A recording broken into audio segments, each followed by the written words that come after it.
Praise Lord. നമ്മുടെ ക്ലാസ്സിൻ്റെ 9ാമത്തെ ഭാഗത്തിലേക്ക് നിങ്ങളെ സ്വാഗതം ചെയ്യുന്നു. മിഷൻസ് ആൻഡ് ചർച്ച് പ്ലാന്റിംഗ് എന്ന സബ്ജക്റ്റിൻ്റെ 9ാം ഭാഗത്താണ് നാം ഇന്ന് 9ാമത്തെ ക്ലാസ്സിലാണ് നാം ഇന്ന് വന്നിരിക്കുന്നത്. ഈ ക്ലാസ് ശ്രദ്ധിക്കുന്ന എല്ലാവരെയും കർത്താവിൻ്റെ നാമത്തിൽ വന്ദനം ചെയ്യുന്നു. കഴിഞ്ഞ ക്ലാസ്സുകളിൽ നാം ഒരുമിച്ച് ചിന്തിച്ച പഠിച്ച വിഷയങ്ങൾ നിങ്ങൾക്ക് മനസ്സിലായി എന്ന് ഞാൻ കരുതുന്നു. അത് സംബന്ധിച്ച് നിങ്ങൾക്ക് എന്തെങ്കിലും സംശയങ്ങൾ ന്യായമായിട്ടുള്ളത് നിങ്ങൾ അറിയിക്കുവാനായിട്ട് ആവശ്യപ്പെടുന്നു. നാം മിഷൻസിൻ്റെ പ്രാക്ടിക്കൽ സൈഡിലേക്കാണ് ഇപ്പോൾ പ്രവേശിച്ചിരിക്കുന്നത്. ദൗത്യം, പ്രവൃത്തി, സുവിശേഷ പ്രവർത്തനത്തിൻ്റെ പ്രായോഗിക വശത്തേക്കാണ് നാം പ്രവേശിച്ചിരിക്കുന്നത്. ആ പ്രായോഗിക വശത്ത് നിൽക്കുമ്പോഴാണ് നാം ചർച്ച് പ്ലാന്റിംഗ് എന്ന പ്രധാനപ്പെട്ട വിഷയമാണ്. ആ പ്രായോഗിക വശത്തിൻ്റെ പൊതുവായ സ്വഭാവം, പൊതുവായ റിസൾട്ട് എന്ന് പറയുന്നത് അതാണ്, ചർച്ച് പ്ലാന്റിംഗ് ആണ്. നിങ്ങളിൽ ഭൂരിഭാഗം ആളുകളും ഒരു സുവിശേഷ പ്രവർത്തകനായി, ഫുൾ ടൈം ഒരു സുവിശേഷ പ്രവർത്തകനായോ ഒരു പാസ്റ്ററായോ ഒക്കെ മാറാൻ ആഗ്രഹമില്ലാത്ത ആളുകളാവാം ഒരു പക്ഷെങ്കിലും നിങ്ങൾ സുവിശേഷത്തിന് വേണ്ടി വിളിക്കപ്പെട്ടവരാണ് എന്ന ദൗത്യം നിങ്ങൾ മറക്കരുത്. സുവിശേഷം ഒരു ചെറിയ ഗ്രൂപ്പിനെയെങ്കിലും കർത്താവിൻ്റെ സന്നിധിയിലേക്ക് നേടുകയും അവരെ ശിഷ്യത്വത്തിലേക്ക് നയിക്കുകയും ചെയ്യേണ്ട ഉത്തരവാദിത്വം വിളിക്കപ്പെട്ട യേശുവിനെ അനുഗമിക്കുന്ന ഓരോ വ്യക്തികൾക്കും ഉള്ളതാണ് എന്ന കാര്യം മറക്കരുത്. അതുകൊണ്ട് നിങ്ങളെ ഒരു സഭ എങ്ങനെ സ്ഥാപിക്കാം എന്നതിലേക്ക് കൂടുതൽ കോൺസെൻട്രേറ്റ് ചെയ്ത് നിങ്ങളെ പഠിപ്പിക്കുന്നതിനേക്കാൾ ഉപരിയായി ഒരു ചെറിയ ഗ്രൂപ്പോ, ഒരു പ്രയർ ഗ്രൂപ്പോ, ഒരു സെൽ ഗ്രൂപ്പോ നിങ്ങൾ വഴി ചിലരെ സുവിശേഷത്തിലേക്ക് നടത്തുകയും അവരെ ശിഷ്യത്വത്തിലേക്ക് അങ്ങനെ നടത്തുകയും ചെയ്യാം എന്നതാണ് നമ്മുടെ പ്രധാനപ്പെട്ടതായ ഫോക്കസ്. അങ്ങനെ അധികം ആളുകളെ നടത്തുന്ന ആളുകളാണ് ചർച്ച് പ്ലാന്റേഴ്സായിട്ട് സഭ സ്ഥാപിക്കുന്ന, സഭകൾ സുവിശേഷ പ്രവർത്തനങ്ങളിലൂടെ സഭകൾ സ്ഥാപിക്കുന്ന ആളുകളായി മാറുന്നത്.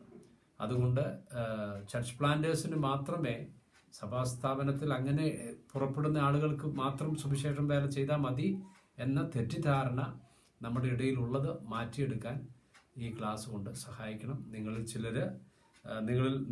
ചിലരെ കൂടെ ദൈവസന്നിധിയിലേക്ക് നേടുവാനുള്ള പരിശ്രമം തീർച്ചയായിട്ടും ചെയ്യണം എന്ന് ഞാൻ ഓർപ്പിക്കുന്നു. അത് ഈ ക്ലാസ്സിൻ്റെ പ്രധാനപ്പെട്ട ഒരു ഭാഗം കൂടിയാണ്.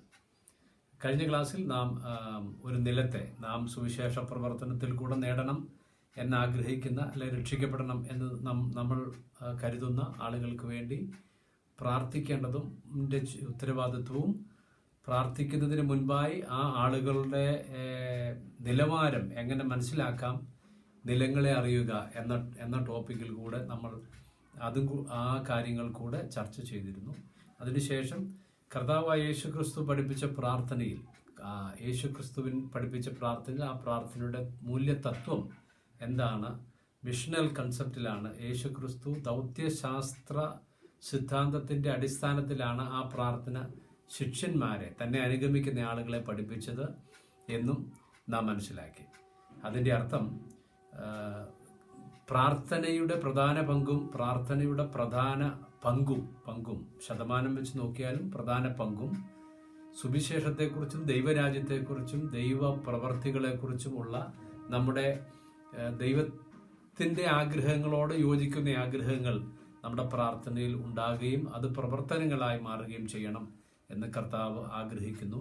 നമ്മുടെ വ്യക്തിപരമായ ആവശ്യങ്ങളെക്കാളുപരിയായി അത് ഒരു പ്രാവശ്യമാണ് ആ പ്രാർത്ഥനയിൽ, ഒറ്റ പ്രാവശ്യമാണ് പറഞ്ഞിട്ടുള്ള. ബാക്കി 4 ഭാഗങ്ങളും സുവിശേഷത്തെക്കുറിച്ചും ദൈവരാജ്യത്തെക്കുറിച്ചും ദൈവപ്രവൃത്തിയെക്കുറിച്ചുമുള്ള പ്രാർത്ഥനയുടെ ഭാഗമായാണ് കർത്താവ് പഠിപ്പിച്ചത്. അതിൻ്റെ അർത്ഥം 5-ൽ 4 ഭാഗവും സുവിശേഷ വേലയുമായി ബന്ധപ്പെട്ട പ്രാർത്ഥനയ്ക്ക് വേണ്ടി ആയിരിക്കണം നാം ചെലവഴിക്കേണ്ടത് എന്നതും കൂടിയാണ്. ശതമാനക്കണക്കിലാണ് ഞാനിപ്പോൾ പറഞ്ഞത്. ഇനി അങ്ങനെ ആളുകൾക്ക് വേണ്ടി പ്രാർത്ഥിക്കുമ്പോൾ നാം നിലത്തെ ഒരുക്കുന്നതിന് തുല്യമാണ് എന്നാണ് നാം ഉപമയിലൂടെ, കർത്താവ് പഠിപ്പിച്ച വിതക്കാരൻ്റെ ഉപമയിൽ കൂടെ നാം കണ്ടത്. പ്രാർത്ഥനയിലൂടെ നിലത്തെ ഒരുക്കിയതിന് ശേഷം ആ നിലത്ത് വിത്ത് വിതച്ചാൽ 30, 60, 100 മേനി വിളവുണ്ടാകും എന്ന് കർത്താവ് പഠിപ്പിച്ച ഉപമയുടെ പൊരുൾ നാം കണ്ടത് അവിടെയാണ്. എന്ന് പറഞ്ഞാൽ പ്രാർത്ഥനയിൽ കൂടെ നിലങ്ങളെ ഒരുക്കുവാൻ സാധിക്കണം എന്നാണ് അതിൻ്റെ അർത്ഥം. നിലങ്ങളെ ഒരുക്കി കഴിഞ്ഞാൽ പിന്നെ എന്താണ് ചെയ്യേണ്ടത്, അടുത്ത സ്റ്റെപ്പ്, നെക്സ്റ്റ് സ്റ്റെപ്പ് എന്താണ് ചെയ്യേണ്ടത് എന്നതിനെക്കുറിച്ചാണ് ഇനിയും നാം ഈ ക്ലാസ്സിൽ നാം പഠിക്കാനായിട്ട് പോകുന്നത് പ്രധാനമായിട്ടും. അപ്പോൾ നിലങ്ങളെ ഒരുക്കി കഴിഞ്ഞതിന് ശേഷം സാധാരണ ഒരു കൃഷിക്കാരൻ എന്താണ് ചെയ്യുന്നതെന്ന് നമ്മൾ ആദ്യം ചിന്തിക്കണം. സാധാരണ ഒരു കൃഷിക്കാരൻ നിലങ്ങളെ ഒരുക്കി കഴിഞ്ഞതിന് ശേഷം അതിൻ്റെ സീസൺ ആകുമ്പം, അതിൻ്റെ സമയമാകുമ്പം, വെള്ളം ആവശ്യത്തിന് വന്നാൽ, വെള്ളം ഒഴിച്ചു കഴിഞ്ഞാൽ, നനവുണ്ടായാൽ പിന്നെ അദ്ദേഹം ചെയ്യുന്നത് പ്രധാനമായും വിത്ത് വിതയ്ക്കുക എന്നുള്ള ജോലിയാണ്. സോ ദ സീഡ് എന്നുള്ള ജോലിയാണ് അദ്ദേഹം ചെയ്യുന്നത്. അപ്പം നിലം ഒരുക്കി കഴിഞ്ഞാൽ ആദ്യം പ്രിപ്പയർ ദ ഫീൽഡ്. അതിനുശേഷം സാധാരണ ഒരു കൃഷിക്കാരൻ ചെയ്യുന്നത് സോ ദ സീഡാണ്. നാം ഇന്ന് പഠിക്കാൻ വേണ്ടി പോകുന്നത് ഇതാണ്. നിലമൊരുക്കി കഴിഞ്ഞതിന് ശേഷം വിത്ത് വിതയ്ക്കുക. മലയാളത്തിൽ എഴുതിയാൽ വിത്ത് വിതയ്ക്കുക എന്നാണ് എഴുതേണ്ടത്. വിത്ത് വിതയ്ക്കുക എന്നതിനെ കുറിച്ചാണ് നാം ഇന്ന് പഠിക്കാനായിട്ട് പോകുന്നത്. വിതയെ കുറിച്ചാണ്. വിതയ്ക്കുന്നവൻ എന്നാണല്ലോ നമ്മൾ വായിച്ച വിത. വിതയ്ക്കുന്നതിന് എന്താണ് പ്രോസസ്സ്, ആത്മീയ വിതയ്ക്കുള്ള പ്രോസസ്സ് എന്താണെന്ന് നാം കൃത്യമായി മനസ്സിലാക്കേണ്ടതായിട്ടുണ്ട്. അതിനൊരു ഒരു തിയററ്റിക്കൽ ഫോമിൽ അതിനെ നമുക്ക് പറഞ്ഞാൽ 2, 3, 4 ഇത്രയും ഓർത്തിരിക്കാൻ നമുക്ക് പ്രയാസമില്ല. അത് 2, 3, 4 എന്ന് ഓർത്തിരിക്കുക. 2, 3, 4 ഈ നമ്പേഴ്സ് ഓർത്തിരിക്കുമ്പോൾ ഈ നമ്പേഴ്സ് എന്താണെന്ന് ഇനി ഞാൻ വ്യക്തമാക്കാൻ വേണ്ടി പോവുകയാണ്. ഒരു തിയറി ഞാനിപ്പോൾ പറയാൻ വേണ്ടി ഒരു തത്വം പറയാൻ വേണ്ടി പോവുകയാണ്. വിത എന്നുള്ളതാണ് നമ്മുടെ ഇന്നത്തെ സോ ദ സീഡ്, വിത. അതിന് 3 കാര്യങ്ങൾ, വിതയ്ക്കുന്നതിന് 3 കാര്യങ്ങൾ നാം ശ്രദ്ധിച്ചിരിക്കണം. വിതയ്ക്കാൻ പുറപ്പെടുമ്പോൾ 3 കാര്യങ്ങൾ, ഇത് 3 കാര്യങ്ങളാണ്. 3 കാര്യങ്ങൾ നാം ശ്രദ്ധിച്ചിരിക്കണം. ഒന്നാമത് 2 എന്താണെന്ന് ഞാൻ പറയാം. 2ലെ 1 എന്ന് പറയുന്നത് 2 കാര്യം. സുവിശേഷ പ്രവർത്തനത്തിനായി നാം പുറപ്പെടുമ്പോൾ, ഒരാളോട് സുവിശേഷം പങ്കുവയ്ക്കുന്ന സമയത്ത് 2 കാര്യങ്ങൾ നാം ഷെയർ ചെയ്യാനായിട്ട് പരിശ്രമിക്കണം. 2 കാര്യങ്ങൾ ഷെയർ ചെയ്യുന്നത്, ഒന്ന് നിങ്ങളുടെ സാക്ഷ്യം ഷെയർ ചെയ്യണം.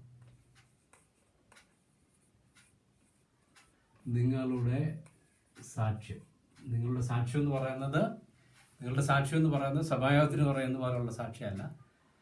അത് നിങ്ങളുടെ സാക്ഷ്യം എന്താണെന്നുള്ളത് നമ്മൾ കുറച്ചുകൂടെ വ്യക്തമായിട്ട് പഠിക്കും. ഒന്ന് നിങ്ങളുടെ സാക്ഷ്യം ഷെയർ ചെയ്യണം. 2 നിങ്ങളുടെ 2 സുവിശേഷം ഷെയർ ചെയ്യണം. സുവിശേഷം ഷെയർ ചെയ്യണം. അപ്പോൾ ഇതാണ് 2 കാര്യങ്ങൾ നിങ്ങൾ ഷെയർ ചെയ്യണം. അതാണ് ഈ 2 എന്ന് പറയുന്ന നമ്പർ, 2 എന്ന് പറയുന്ന നമ്പർ പ്രതിദാനം ചെയ്യുന്നതിൻ്റെ അർത്ഥം എന്ന് പറയുന്നത്, ഒരാളുമായി നിങ്ങൾ സന്ധിച്ച് അദ്ദേഹത്തോട് സുവിശേഷം പറയാനായിട്ട് പ്രാർത്ഥനയോടെ നിങ്ങൾ കഴിഞ്ഞ ദിവസങ്ങളിലൊക്കെ അയാൾക്ക് വേണ്ടി പ്രാർത്ഥിച്ചു. അയാളുടെ ഹൃദയത്തിൻ്റെ നിലവാരങ്ങൾ, അദ്ദേഹത്തിൻ്റെ മതപരമായ ചിന്തകൾ എല്ലാം നിങ്ങൾക്കറിയാം. അതിനൊക്കെ വേണ്ടി പ്രാർത്ഥിച്ച് ആ ഹൃദയം കുറച്ച് സുവിശേഷത്തോട് അടുത്തു എന്ന് നിങ്ങൾക്ക് ബോധ്യമാകുന്നുടനെ നിങ്ങൾ അദ്ദേഹത്തെ കാണുന്നു. ആ കാണുന്ന സന്ദർഭത്തിൽ നിങ്ങൾ പങ്കുവയ്ക്കേണ്ടത് 2 കാര്യങ്ങളാണ്. ഒന്ന്, നിങ്ങളുടെ സാക്ഷ്യം പങ്കുവയ്ക്കണം. അത് നിങ്ങളുടെ സാക്ഷ്യം എന്ന് പറയുന്നത് നിങ്ങൾ യേശു മുഖാന്തരം നിങ്ങളുടെ ജീവിതത്തിലുണ്ടായ മാറ്റങ്ങളാണ് സാക്ഷ്യമായിട്ട് വരേണ്ടത്. രണ്ടാമത്, നിങ്ങൾ സുവിശേഷം പങ്കുവയ്ക്കണം. അതാണ് ഈ 2 എന്ന് പറയുന്നത്. 2 കാര്യങ്ങൾ പങ്കുവയ്ക്കണം. ആ 2 കാര്യങ്ങൾ എന്ന് പറയുന്നത് നിങ്ങളുടെ സാക്ഷ്യവും യേശു ക്രിസ്തുവിന്റെ സുവിശേഷവുമാണ് പങ്കുവയ്ക്കേണ്ടത്. ഇനി 3 എന്ന് പറയുന്നത് എന്താണ് എന്നാണ് നമ്മൾ ഇനി പഠിക്കാൻ വേണ്ടി പോകുന്നത്. 3 എന്ന് പറയുന്നത് സാക്ഷ്യം. ആദ്യത്തേത് സാക്ഷ്യമാണല്ലോ. ഒന്നാമത്തേത് സാക്ഷ്യമാണ് നമ്മൾ പങ്കുവയ്ക്കേണ്ടത്. രണ്ടാമത്തേത് സുവിശേഷമാണ് പങ്കുവയ്ക്കേണ്ടത്. അപ്പം സാക്ഷ്യത്തിൽ 3 കാര്യങ്ങൾ അടങ്ങിയിരിക്കണം. സാക്ഷ്യത്തിൽ 3 കാര്യങ്ങൾ അടങ്ങിയിരിക്കണം. അതിൽ ഒന്ന്, സാക്ഷ്യത്തിൽ 3 കാര്യങ്ങൾ അടങ്ങിയിരിക്കണം. അതാണ് 3 എന്ന് പറയുന്നത്. 3 കാര്യങ്ങൾ അടങ്ങിയിരിക്കണം. 2 കാര്യങ്ങൾ പറയണം. അതിൽ സാക്ഷ്യത്തിൽ ആ 2 കാര്യങ്ങൾ എന്ന് പറയുന്നത്, ഒന്ന് എൻ്റെ സാക്ഷ്യവും 2 സുവിശേഷവുമാണ്, യേശു ക്രിസ്തുവിൻ്റെ സുവിശേഷവുമാണ്. അതിലൊന്നാമത്തെ സാക്ഷ്യത്തിൽ 3 കാര്യങ്ങൾ അടങ്ങിയിരിക്കണം. അതാണ് 3 എന്ന് പറയുന്നത്. 3 കാര്യങ്ങൾ. ഒന്ന്, യേശുവിനെ അറിയുന്നതിന് മുൻപ്, യേശുവിനെ അറിയുന്നതിന്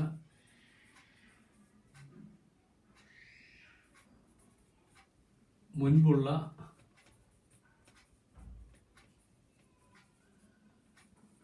ജീവിതം. യേശുക്രിസ്തുവിനെ അറിയുന്നത്, സുവിശേഷം കേൾക്കുന്നതിന്, യേശുവിനെ സ്വീകരിക്കുന്നതിന്, യേശുവിനെ അറിയുന്നതിന് മുൻപുള്ള നിങ്ങളുടെ ജീവിതം എങ്ങനെയായിരുന്നു എന്നാണ് ആദ്യം പറയേണ്ടത്. പിന്നെ പറയേണ്ടത് രണ്ടാമത്തേത്, ഈ സുവിശേഷം നിങ്ങൾ എങ്ങനെയാണ് അറിഞ്ഞത്, സുവിശേഷം നിങ്ങളെ സ്വാധീനിച്ചത് എങ്ങനെയാണ്, സുവിശേഷം നിങ്ങളെ സ്വാധീനിച്ചത് എങ്ങനെയാണ് എന്നാണ് അടുത്തത് പറയേണ്ടത്. ആദ്യം പറയേണ്ടത്, യേശുവിനെ കുറിച്ച് അറിയുന്നതിന് മുൻപ് നിങ്ങളുടെ ജീവിതം എങ്ങനെയായിരുന്നു, പാപപരമായ മോശമായ ഒക്കെയുള്ള ആ ജീവിത സാഹചര്യത്തിന്റെ ചുരുക്കമാണ് പറയുന്നത്. അത് വിശദീകരിച്ച് പറയരുത്. വിശദീകരിച്ച് പറഞ്ഞാൽ അത് കേൾക്കത്തക്കവണ്ണം അത്രയും സമയം നമ്മളുമായി ചിലവഴിപ്പാൻ ഒരുപക്ഷെ കാണണമെന്നില്ല. ഈ സാക്ഷ്യം വളരെ നമ്മുടെ പുറകിലത്തെ ചരിത്രത്തെക്കുറിച്ച്, യേശുവിനെ അറിയുന്നതിന് മുൻപുള്ള നമ്മുടെ ജീവിതത്തെക്കുറിച്ച് പ്രധാനപ്പെട്ട 1, 2, 3 ലൈനുകൾ മാത്രമേ, പ്രധാനപ്പെട്ട ആശയങ്ങൾ ഉൾക്കൊള്ളുന്ന 2-3 വാചകങ്ങൾ മാത്രമേ നമുക്ക് ഉപയോഗിക്കുന്നതാവും ഏറ്റവും നല്ലത്. ആ വാചകങ്ങൾ അവരുടെ ഹൃദയത്തിൽ പതിക്കുന്നതും അവരുമായി ബന്ധപ്പെടുത്താൻ കൊള്ളാവുന്നതും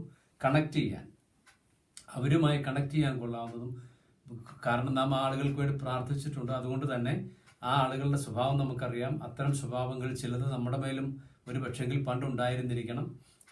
ആ സ്വഭാവങ്ങൾ അവരുമായി കണക്ട് ചെയ്യുന്ന, അവരുടെ ജീവിതവുമായി കണക്ട് ചെയ്യുന്ന തരത്തിലുള്ള ഒരു സാക്ഷ്യം, നമ്മുടെ സാക്ഷ്യം. നമ്മൾ അതിനുവേണ്ടി പ്രത്യേകിച്ച് സാക്ഷ്യം ഉണ്ടാക്കണ്ട. ഉള്ള സാക്ഷ്യം അവരുടെ ജീവിതമായിട്ട് കണക്ട് ചെയ്യുന്നത് പോലെ അവതരിപ്പിക്കാൻ നമുക്ക് കഴിയണം. രണ്ടാമത്, സുവിശേഷം എങ്ങനെയാണ് നിങ്ങളെ സ്വാധീനിച്ചത്, എന്തുകൊണ്ടാണ് സുവിശേഷം വേണം എന്ന്, സുവിശേഷം നിങ്ങളെ സ്വാധീനിച്ചത്, സുവിശേഷത്തിലേക്ക് നിങ്ങളെ അടുപ്പിച്ച ഘടകം എന്താണെന്ന് പറയുക. മൂന്നാമത്, രക്ഷിക്കപ്പെട്ടതിന് ശേഷം നിങ്ങൾക്ക് സുവിശേഷം സ്വീകരിച്ചതിന്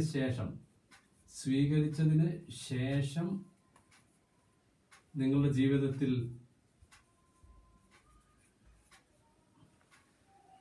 സുവിശേഷം സ്വീകരിച്ചതിന് ശേഷം നിങ്ങളുടെ ജീവിതത്തിലുണ്ടായ വ്യത്യാസങ്ങൾ, രൂപാന്തരങ്ങൾ, മാറ്റങ്ങൾ, അനുഗ്രഹങ്ങൾ, അതിനുശേഷമുണ്ടായ സന്തോഷം, അതിനുശേഷം നിങ്ങൾക്കുണ്ടായ വ്യത്യാസം, അതൊക്കെയാണ് പ്രധാനമായിട്ടും പറയേണ്ടത്. അപ്പോൾ ഈ മൂന്ന് കാര്യങ്ങളാണ് ഈ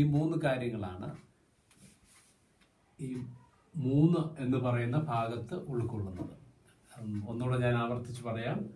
സുവിശേഷം പ്രവർത്തനത്തിന് വേണ്ടി നാം ഇറങ്ങുമ്പോൾ, പുറപ്പെടുമ്പോൾ, ആളുകളുമായി പങ്കുവയ്ക്കാൻ വേണ്ടി നാം ചെല്ലുമ്പോൾ, പ്രാർത്ഥനയ്ക്ക് ശേഷം പങ്കുവയ്ക്കാൻ വേണ്ടി നമ്മൾ ചെല്ലുമ്പോൾ, ആ ആളെ നമുക്ക് കുറച്ചറിയാം, പരിചയമുണ്ട്. അദ്ദേഹത്തിൻ്റെ സ്വഭാവം, അദ്ദേഹത്തിൻ്റെ വിശ്വാസ രീതികൾ, അദ്ദേഹത്തിൻ്റെ ഫിലോസഫീസ്, ഇതെല്ലാം നമുക്കറിയാം. അദ്ദേഹത്തോട് നാം സംസാരിക്കുമ്പോൾ പ്രധാനമായും ശ്രദ്ധിക്കേണ്ടത് 2 കാര്യങ്ങൾ പറയണം എന്നുള്ളതാണ്. ആ 2 കാര്യങ്ങളിൽ ഒന്ന്, എൻ്റെ അനുഭവമാണ് പറയേണ്ടത്. എൻ്റെ സാക്ഷ്യം, എൻ്റെ അനുഭവം പറയണം. രണ്ടാമത്, യേശുക്രിസ്തുവിൻ്റെ സുവിശേഷം പറയണം. ഈ 2 കാര്യങ്ങളാണ് പറയേണ്ടത്. ആ പറയുന്ന ഈ 2 കാര്യങ്ങളിൽ എൻ്റെ സാക്ഷ്യം പറയുമ്പോൾ ഞാൻ ശ്രദ്ധിക്കേണ്ട 3 കാര്യങ്ങളെക്കുറിച്ചാണ് നമ്മൾ പറഞ്ഞത്. ഒന്ന്, യേശുവിനെ അറിയുന്നതിന് മുൻപ് ഉള്ള എൻ്റെ ജീവിതത്തെക്കുറിച്ച് ചെറിയ ഒരു 3-4 വാചകങ്ങളിൽ ഒരു വിവരണം കൊടുക്കുക, അല്ലെങ്കിൽ ഒരു മിനിറ്റ് വിവരണം കൊടുക്കുക. അതിനുശേഷം യേശുവിനെ സ്വീകരിക്കാൻ എനിക്കുണ്ടായ മുഖാന്തരവും കാരണവും എന്താണെന്ന് ചുരുക്കം വാക്കുകളിൽ പറയുക. അതിനുശേഷം യേശുവിനെ സ്വീകരിച്ചതിന് ശേഷം എൻ്റെ ജീവിതത്തിലുണ്ടായ വ്യത്യാസം, രൂപാന്തരം, പുരോഗതി, അനുഗ്രഹം, സൗഖ്യം, നന്മകൾ, ആ ആളുമായി കണക്ട് ചെയ്യാൻ എന്താണോ പറ്റുന്നത് ആ കാര്യങ്ങൾ പറയുക. അപ്പം നമ്മൾ സാക്ഷ്യം പറയുമ്പോൾ പ്രധാനമായും ആ ആൾക്ക് നമ്മുടെ സാക്ഷ്യം കണക്റ്റഡ് ആവണം. ഇങ്ങനെ തന്നെയാണ് ഞാനും, ഇങ്ങനെ തന്നെയായിരുന്നു ഞാനും, ഇങ്ങനെ തന്നെയാണ് ഞാനും, ഇത് തന്നെയാണ് ഞാൻ ഇങ്ങനെ തന്നെയാണ് ഞാനും എന്ന് അദ്ദേഹത്തിന് തോന്നിപ്പിക്കുന്ന കണക്ട് ചെയ്യുന്ന തരത്തിലേക്ക് വരണം. ഇവിടം പറയുമ്പോൾ അതാണ് ഞാനും ആഗ്രഹിക്കുന്നത് എന്ന ആ കണക്ഷൻസിലേക്ക് സാക്ഷ്യം കൊണ്ടുവരാൻ നമുക്ക് കഴിയണം. അപ്പോൾ ഇന്നത്തെ നമ്മുടെ ഹോംവർക്ക് എന്ന് പറയുന്നത് 5 മിനിറ്റ് വരുന്ന, 5 മിനിറ്റിൽ കൂടരുത്, 5 മിനിറ്റ് വരുന്ന നിങ്ങളുടെ സാക്ഷ്യം ഈ 3 തത്വങ്ങളുടെ അടിസ്ഥാനത്തിൽ, ഈ 3 പോയിന്റിന്റെ അടിസ്ഥാനത്തിൽ നിങ്ങളുടെ വ്യക്തിപരമായ സാക്ഷ്യം 5 മിനിറ്റിൽ കൂടാതെ 3 മിനിറ്റിനും 5 മിനിറ്റിനും ഇടയ്ക്കുള്ള ഒരു സാക്ഷ്യം നിങ്ങൾ റെക്കോർഡ് ചെയ്ത് അയച്ചു തരണം. അതാണ് ഇന്നത്തെ നിങ്ങളുടെ ഹോംവർക്ക്. നമ്മൾ ക്ലാസ് മുമ്പോട്ട് പോകുന്നുണ്ട്, പക്ഷെ ഞാൻ ഹോംവർക്ക് ഇടയ്ക്ക്, ഇതാണ് നമ്മുടെ ഹോംവർക്ക്. അപ്പം ഇവിടെ ഓരോ മിനിറ്റ് വീതം നിങ്ങൾ ഈ ഓരോ ഭാഗങ്ങൾ വിശദീകരിക്കാൻ വേണ്ടി എടുത്താൽ നിങ്ങൾക്ക് 3 മിനിറ്റ് കൊണ്ട് ഈ സാക്ഷ്യം നിങ്ങൾക്ക് നിർത്താനായിട്ട് കഴിയും. എന്തുകൊണ്ടാണ് 3 മിനിറ്റ് എന്നൊക്കെ പറയുന്നത്? എനിക്കാണെങ്കിൽ, എൻ്റെ സാക്ഷിയാണെങ്കിൽ ഒരു ദിവസം മുഴുവൻ പറഞ്ഞാലും തീരുകയില്ലാത്ത സാക്ഷിയാണ് എന്ന് ഒരു പക്ഷേ നിങ്ങൾ ചിന്തിച്ചേക്കാം. പക്ഷേ ഇതിൻ്റെ പ്രശ്നം എന്ന് പറയുന്നത്, നമ്മൾ സുവിശേഷം വിശ്വസിച്ചിട്ടില്ലാത്ത, വിശ്വാസിയല്ലാത്ത, യേശുവിനെ അറിയാത്ത, യേശുവുമായി നല്ല ബന്ധമില്ലാത്ത ഒരാളുമായിട്ടാണ് സംസാരിക്കുന്നതെന്ന് ഓർക്കണം. ഈ സാക്ഷ്യം പറയുന്ന സന്ദർഭത്തിൽ അദ്ദേഹത്തിൻ്റെ മനസ്സിനെ കണക്ട് ചെയ്യുന്ന 1, 2, 3, 4 വാക്കുകൾ മതി അദ്ദേഹത്തെ സുവിശേഷത്തിലേക്ക് നയിക്കാനായിട്ട്, നമുക്ക് നയിക്കുന്നതിന് ആകുന്നതിന് വേണ്ടി. അതുകൊണ്ട് തന്നെ നിങ്ങൾ അയാൾക്ക് വേണ്ടി പ്രാർത്ഥിക്കുന്നതോടൊപ്പം നിങ്ങളുടെ സാക്ഷ്യം നിങ്ങൾ ശരിയായ വാക്കുകൾ ഉപയോഗിച്ച് ശരിയായ പദങ്ങളിൽ, വാക്യങ്ങളിൽ നിങ്ങൾ നിങ്ങൾ പറയാൻ പഠിക്കണം. നമുക്ക് സാക്ഷ്യമുണ്ട്, ഉള്ള സാക്ഷിയാണ് പറയേണ്ടത്, ഇല്ലാത്ത സാക്ഷ്യം പറയണ്ട. ഉള്ള സാക്ഷ്യം പറയണം. പക്ഷെ ആ ഉള്ള സാക്ഷ്യം അദ്ദേഹം സുവിശേഷം കേട്ടിട്ടില്ലാത്ത ഒരാളുടെ മനസ്സിൽ സ്പർശിക്കത്തക്കവണ്ണം നമുക്ക് രൂപപ്പെടുത്താൻ കഴിഞ്ഞിരിക്കണം. അങ്ങനെ പറയാൻ നമുക്ക് അത് അവതരിപ്പിക്കാൻ, അങ്ങനെ പറയാൻ നമുക്ക് കഴിഞ്ഞിരിക്കണം. അത് പറയുന്നതിന് നാം പരിശ്രമിക്കണം, നാം ശ്രദ്ധിക്കണം. നാം ഓരോ വാക്കുകളും ഓരോ എൻ്റെ ജീവിതത്തിൻ്റെ ഇന്ന കാര്യത്തെക്കുറിച്ച് പറയാൻ എന്താണ് ഒരു സെൻറ്റൻസിൽ എങ്ങനെ അത് പറയണം എന്നുള്ളതിനെക്കുറിച്ച് ചിന്തിച്ച് ആലോചിച്ച് നിങ്ങൾ എഴുതേണ്ട ഇതാണ് ഇന്നത്തെ ഹോംവർക്ക്. അപ്പം നിങ്ങളുടെ സാക്ഷ്യം 5 മിനിറ്റ് ഞാൻ നിങ്ങൾക്ക് തരികയാണ്. ഞാൻ പക്ഷെ 3 മിനിറ്റിൻ്റെ ഒരു മോഡൽ എങ്ങനെ ഉണ്ടാക്കാം എന്നുള്ളതിനെ കുറിച്ചാണ് പറഞ്ഞത്. 5 മിനിറ്റിനകത്ത് നിൽക്കുന്ന, 5 മിനിറ്റിൽ കൂടാതെ 5 മിനിറ്റിനകത്ത് നിൽക്കുന്ന ഒരു സാക്ഷ്യം നിങ്ങൾ ഉണ്ടാക്കി അയച്ചു തരണം. ആ സാക്ഷ്യം ഒന്നും കൂടെ നിങ്ങൾക്ക് രൂപപ്പെടുത്താൻ വേണ്ടുന്ന നിർദ്ദേശങ്ങൾ തരാനായിട്ട് പരമാവധി ശ്രമിക്കുന്നതായിരിക്കും, എന്തെങ്കിലും നിർദ്ദേശങ്ങൾ ആവശ്യമുണ്ട് എങ്കിൽ. അപ്പോൾ ഈ കാര്യം ഇന്നത്തെ ഹോംവർക്കിൽ നിങ്ങൾ ചെയ്യണമെന്ന് ഞാൻ നിങ്ങളോട് ആവശ്യപ്പെടും. നമ്മൾ ഇതുവരെ പറഞ്ഞു വന്നത് 2-3-4 എന്ന ആ തത്വത്തിൻ്റെ 2-3-4 സുവിശേഷ പ്രവർത്തനത്തിന് വേണ്ടി ഇറങ്ങി പുറപ്പെടുമ്പം ചെയ്യേണ്ട 2-3-4 എന്ന ആ പ്രിൻസിപ്പിളിൻ്റെ, ആ തത്വത്തിൻ്റെ 2 എന്താണ്, 3 എന്താണ് എന്നാണ് നമ്മൾ പറഞ്ഞത്. 2 എന്താണ്? 2 എന്ന് പറയുന്നത് സുവിശേഷം പറയാൻ വേണ്ടി ഇറങ്ങി ചെല്ലുമ്പോൾ പ്രധാനമായും 2 കാര്യങ്ങളാണ് പറയേണ്ടത്. അതെന്തൊക്കെയാണ് 2 കാര്യങ്ങൾ? ഒന്ന്, എൻ്റെ അനുഭവം, യേശുവിനെ ഞാൻ സ്വീകരിക്കുന്നതിനുള്ള എൻ്റെ അനുഭവം.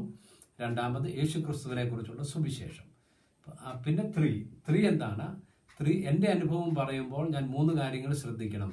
പറഞ്ഞോ ഇല്ലയോ എന്ന് ഞാൻ വിലയിരുത്തണം. ഒന്ന്, എൻ്റെ യേശുവിനെ സ്വീകരിക്കുന്നതിന് മുൻപുള്ള എൻ്റെ ജീവിതം, യേശുവിനെ സ്വീകരിക്കാനുള്ള എൻ്റെ മുഖാന്തരം, യേശുവിനെ സ്വീകരിച്ചതിന് ശേഷമുള്ള എൻ്റെ ജീവിതത്തിൻ്റെ വ്യത്യാസം. ഈ 3 കാര്യങ്ങൾ ഞാൻ പറഞ്ഞിരിക്കണം. അപ്പം 2-3 ഈ 2 ഭാഗങ്ങൾ നാം പഠിച്ചു കഴിഞ്ഞു. ഇനി എന്താണ് 4 എന്നാണ് നമ്മൾ പഠിക്കാൻ വേണ്ടി പോകുന്നത്. 4 എന്ന് പറയുന്നത്, ഇനി നമ്മൾ 2 കാര്യം പറയുന്നതിൽ ഒരു കാര്യത്തിൻ്റെ സാക്ഷ്യത്തിൻ്റെ 3 ഭാഗമാണ് നമ്മൾ കണ്ടത്. ഇനി നമ്മൾ പറയേണ്ടത് സുവിശേഷമാണ്. സുവിശേഷത്തിൽ 4 ഭാഗങ്ങൾ അടങ്ങിയിട്ടുണ്ട്. അതാണ് 4 എന്ന് പറയുന്നത്. അപ്പോൾ 2-3-4 എന്ന് പറയുന്നത് സുവിശേഷത്തിൽ 4 ഭാഗങ്ങൾ അടങ്ങിയിട്ടുണ്ട്. സുവിശേഷം പറയുമ്പോൾ 4 കാര്യങ്ങൾ പ്രധാനമായും പറയാൻ നാം ശ്രദ്ധിച്ചിരിക്കണം. അതെന്താണ് ആ 4 കാര്യങ്ങൾ? നമ്മുടെ ഒരു അസൈൻമെൻറ്റ് നിങ്ങൾക്ക് തന്നിട്ടുള്ളത് ഒരു അസൈൻമെൻറ്റ്, അത് നിങ്ങളോട് എഴുതാനായിട്ട് കണ്ടുപിടിക്കാനായിട്ട് പറഞ്ഞിരുന്നു. സുവിശേഷങ്ങളിൽ കൂടെ യേശുക്രിസ്തുവിൻ്റെ പ്രധാനമായ 4 ജീവിതത്തിൻ്റെ 4 പ്രധാന സംഭവങ്ങൾ വിശദീകരിക്കുന്ന വേദഭാഗങ്ങൾ കണ്ടുപിടിച്ച് അത് ശരിയാവണ്ണം മനസ്സിലാക്കണമെന്ന് ഞാൻ നിങ്ങളോട് പറഞ്ഞിരുന്നു. ഇനി സുവിശേഷത്തിൽ എന്താണ് 4 ഭാഗങ്ങൾ എന്ന് ചോദിച്ചാൽ, എന്താണ് 4 ഭാഗങ്ങൾ എന്ന് ചോദിച്ചാൽ അതിനുള്ള ഉത്തരം നിങ്ങളുമായി പങ്കുവയ്ക്കാനായിട്ടാണ് ഞാൻ ആഗ്രഹിക്കുന്നത്. 1 കൊരിന്ത്യർ സുവിശേഷം എന്താണ് എന്നാണ് പൗലോസ് വിശദീകരിക്കാൻ വേണ്ടി ഉദ്ദേശിക്കുന്ന ഒരു വേദഭാഗമാണത്. 1 കൊരിന്ത്യർ ലേഖനം 15-ാം അധ്യായം അതിൻ്റെ 1 മുതൽ 8 വരെയുള്ള വാക്യങ്ങൾ ഞാൻ വായിച്ചിട്ട് എന്താണ് സുവിശേഷം എന്ന 4 പ്രധാന കാര്യങ്ങൾ പറയാനായിട്ട് ആഗ്രഹിക്കുന്നു. എന്നാൽ സഹോദരന്മാരെ, ഞാൻ നിങ്ങളോട് സുവിശേഷിച്ചതും നിങ്ങൾക്ക് ലഭിച്ചതും നിങ്ങൾ നിൽക്കുന്നതും നിങ്ങൾ വിശ്വസിച്ചതും വൃഥാവല്ലെന്ന് വരികിൽ നിങ്ങൾ രക്ഷിക്കപ്പെടുന്നതുമായ സുവിശേഷം നിങ്ങൾ പിടിച്ചുകൊണ്ടാൽ ഞാൻ ഇന്നവിധം നിങ്ങളോട് സുവിശേഷിച്ചിരിക്കുന്നു എന്ന് നിങ്ങളെ ഓർപ്പിക്കുന്നു. ഇപ്പോൾ പൗലോസ് പറയുകയാണ്, ഞാൻ ഇന്നവിധമാണ് നിങ്ങളെ നിങ്ങളോട് സുവിശേഷം പറഞ്ഞത് എന്ന് ഞാൻ ഒരു പ്രാവശ്യം കൂടെ നിങ്ങളെ ഓർപ്പിക്കുകയാണ് എന്നാണ് പൗലോസ് പറയുന്നത്. പിന്നെ പൗലോസ് പറയുന്നത്, ക്രിസ്തു നമ്മുടെ പാപങ്ങൾക്ക് വേണ്ടി തിരുവെഴുത്തുകൾ പ്രകാരം മരിച്ച് അടക്കപ്പെട്ട് തിരുവെഴുത്തുകൾ പ്രകാരം 3-ാം നാൾ ഉയർത്തെഴുന്നേറ്റ് കേഫാവിനും പിന്നെ 12 പ്രത്യക്ഷനായി എന്നിങ്ങനെ ഞാൻ ഗ്രഹിച്ചത് തന്നെ നിങ്ങൾക്കാദ്യമായി ഏൽപ്പിച്ചു തന്നുവല്ലോ. അനന്തരം അവൻ 500-ലധികം സഹോദരന്മാർക്ക് ഒരുമിച്ച് പ്രത്യക്ഷനായി. അവർ മിക്കപേരും ഇന്നുവരെയും ജീവനോടിരിക്കുന്നു, ചിലരോ നിദ്ര പ്രാപിച്ചിരിക്കുന്നു. അനന്തരം അവൻ യാക്കോബിനും പിന്നെ അപ്പോസ്തലന്മാർ എല്ലാവർക്കും പ്രത്യക്ഷനായിട്ട് എല്ലാവർക്കും ഒടുവിൽ അകാല പ്രജ പോലെയുള്ള എനിക്കും പ്രത്യക്ഷനായി. അപ്പോൾ ഇവിടെ ശ്രദ്ധിക്കേണ്ട പ്രധാനപ്പെട്ടതായ ഒരു കാര്യം, കൊരിന്ത്യയിലെ സഭ സ്ഥാപിച്ചത് പൗലോസാണ്. പൗലോസിൻ്റെ സുവിശേഷ പ്രവർത്തനങ്ങളിലൂടെയാണ് കൊരിന്തിൽ സഭ സ്ഥാപിക്കപ്പെടുന്നത്. കൊരിന്ത് പട്ടണത്തെക്കുറിച്ചും കൊരിന്തിൻ്റെ സാഹചര്യത്തെക്കുറിച്ചും ഒക്കെ കൊരിന്ത്യ ലേഖനം പഠിക്കുന്ന സന്ദർഭത്തിൽ നിങ്ങൾക്ക് വിശദമായി പഠിക്കുവാനായിട്ട് സാധിക്കും. ഞാൻ അതിനെക്കുറിച്ചല്ല പറയാൻ വരുന്നത്. അവിടെ ആ പട്ടണത്തിൽ സഭ സ്ഥാപിച്ചത് പൗലോസാണ്. എങ്ങനെയാണ് പൗലോസ് അവിടെ സഭ സ്ഥാപിച്ചത് എന്ന് പറയുന്നു. ഞാൻ നിങ്ങളോട് സുവിശേഷം പറഞ്ഞാണ് നിങ്ങളെ യേശുക്രിസ്തുവിൻ്റെ രക്ഷയിലേക്ക് കൊണ്ടുവരികയും നിങ്ങൾ സഭയായി കൂടി വരുവാൻ കാരണമായി തീരുകയും ചെയ്തത്. ആ സുവിശേഷം എന്തായിരുന്നു എന്ന് ഒരിക്കൽ കൂടെ ചില വർഷങ്ങൾക്ക് ശേഷം പൗലോസ് അവരെ ഓർമ്മപ്പെടുത്തുകയാണ് ഈ ലേഖനത്തിൽ കൂടെ. അതെന്താണ് ആ സുവിശേഷം എന്ന് പൗലോസ് പറയുന്നത്? ക്രിസ്തു നിങ്ങളുടെ പാപത്തിന് വേണ്ടി മരിച്ചു.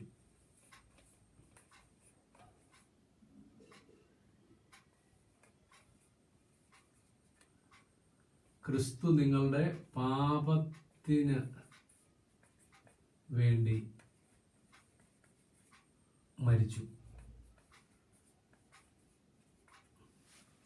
ഒന്നാമത്തെ പോയിന്റ്, സുവിശേഷത്തിലെ സുവിശേഷം പൗലോസ് പറയുമ്പോഴുള്ള ഒന്നാമത്തെ പോയിന്റ് എന്ന് പറയുന്നത്, ക്രിസ്തു നിങ്ങളുടെ പാപത്തിന് വേണ്ടി മരിച്ചു എന്ന് വിശദീകരിച്ചു.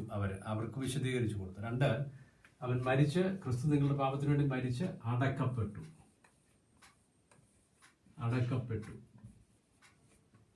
3-ാമത്തെ അവിടെ പറഞ്ഞിരിക്കുന്ന പ്രധാനപ്പെട്ടതായ പോയിന്റ്, അവൻ മരിച്ചവരിൽ നിന്ന് ഉയർത്തെഴുന്നേറ്റു.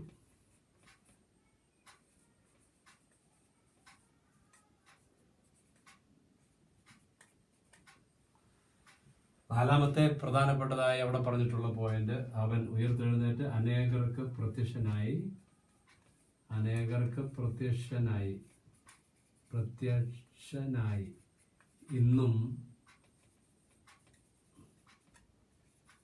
ഇന്നും ജീവിക്കുന്ന ദൈവം. ഈ 4 കാര്യങ്ങളാണ് പ്രധാനമായും സുവിശേഷം പറയുമ്പോൾ ഉൾപ്പെടുത്തേണ്ടത്. സുവിശേഷം പറയുമ്പോൾ ഉൾപ്പെടുത്തേണ്ട 4 പ്രധാനപ്പെട്ട കാര്യങ്ങളാണ് നാം ഇപ്പോൾ പറഞ്ഞത്. 1, ക്രിസ്തു നിങ്ങളുടെ പാപത്തിന് വേണ്ടി മരിച്ചു എന്ന് അവർക്ക് ബോധ്യം വരുന്നത് പോലെ സംസാരിക്കണം.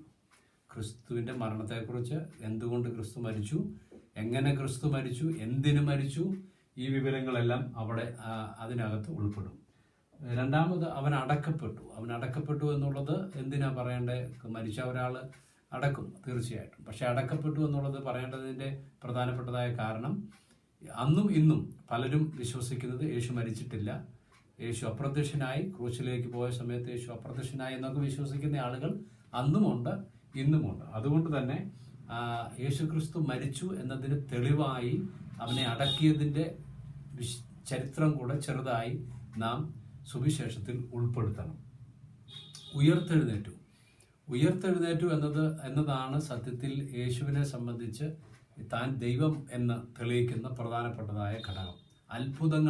അത്ഭുതങ്ങളെക്കാളുപരി താൻ മരണത്തെയും അതിജീവിച്ചു ഉയർത്തെഴുന്നേറ്റു എന്നതാണ് ഏറ്റവും പ്രധാനപ്പെട്ടതായ ഘടകം. എന്ന് പറഞ്ഞാൽ ശ്രദ്ധിക്കൂ, ലോകത്തിൽ അവതരിച്ചിട്ടുള്ള എല്ലാ ദൈവങ്ങളും മരണത്തിന് കീഴ്പ്പെട്ടുപോയി. മരണം എന്ന് പറയുന്ന ആ ശക്തിക്ക് അവർ അധീനരായിപ്പോയി.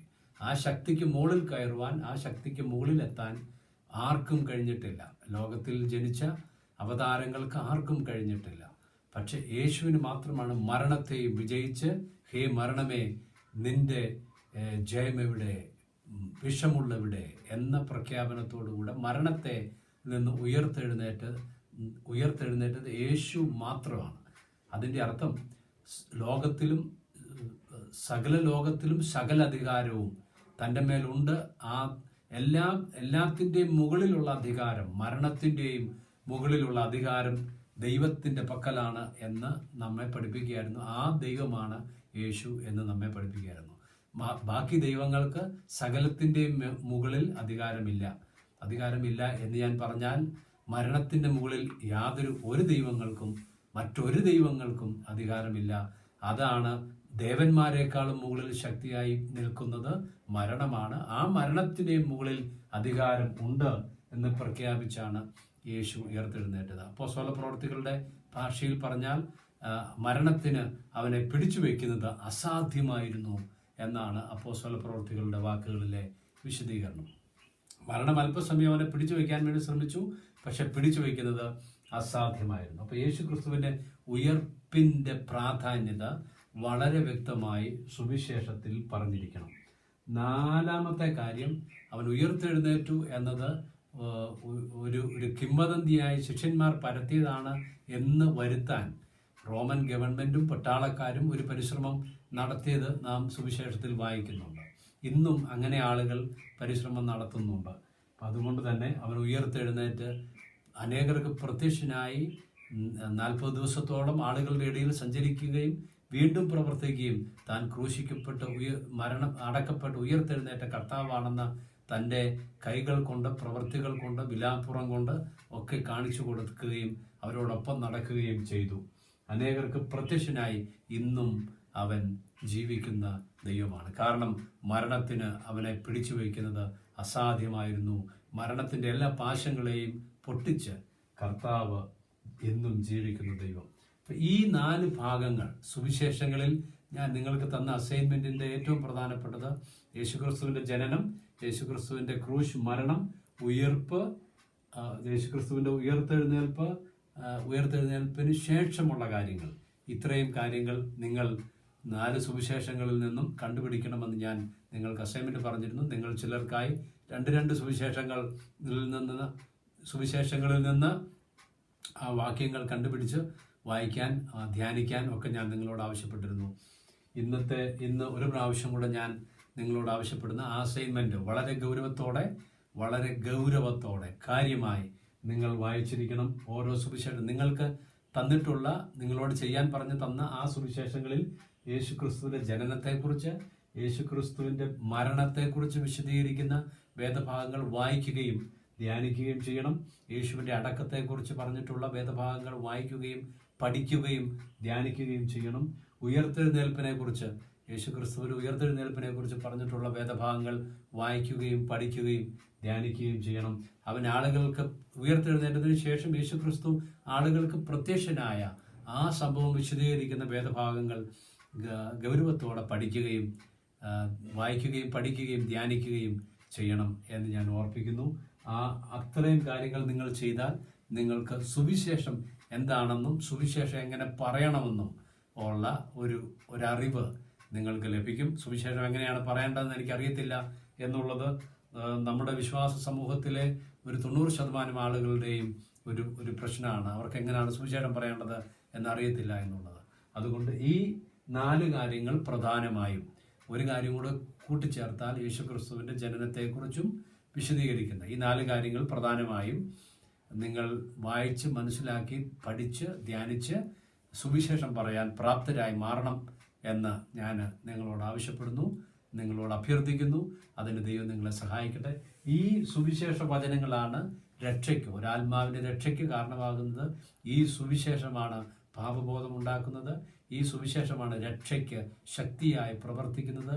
ഈ സുവിശേഷമാണ് നിത്യ നരകത്തിൽ നിന്ന് സ്വർഗത്തിലേക്കുള്ള പ്രവേശനം ആളുകളുടെ ഹൃദയത്തിൽ, ജീവിതത്തിൽ, ആത്മാക്കളിൽ നൽകുന്നത്. അതുകൊണ്ട് ഈ സുവിശേഷമാണ് നാം പ്രസംഗിക്കേണ്ടത് എന്ന് ഞാൻ ഓർപ്പിക്കുന്നു. അപ്പോൾ ഇന്നത്തെ ക്ലാസ് ഞാനിവിടെ വൈൻഡപ്പ് ചെയ്യുകയാണ്. ഇന്നത്തെ ക്ലാസ്സിന്റെ പ്രധാനപ്പെട്ടതായ വിഷയം എന്ന് പറയുന്നത് പ്രാർത്ഥനയോടുകൂടെ നിലമൊരുക്കിയതിനു ശേഷം ചെയ്യേണ്ട വിധയെക്കുറിച്ചാണ് നാം പറയാൻ ശ്രമിച്ചത്. ആ വിധയിൽ നാം ശ്രദ്ധിക്കേണ്ട ഒരു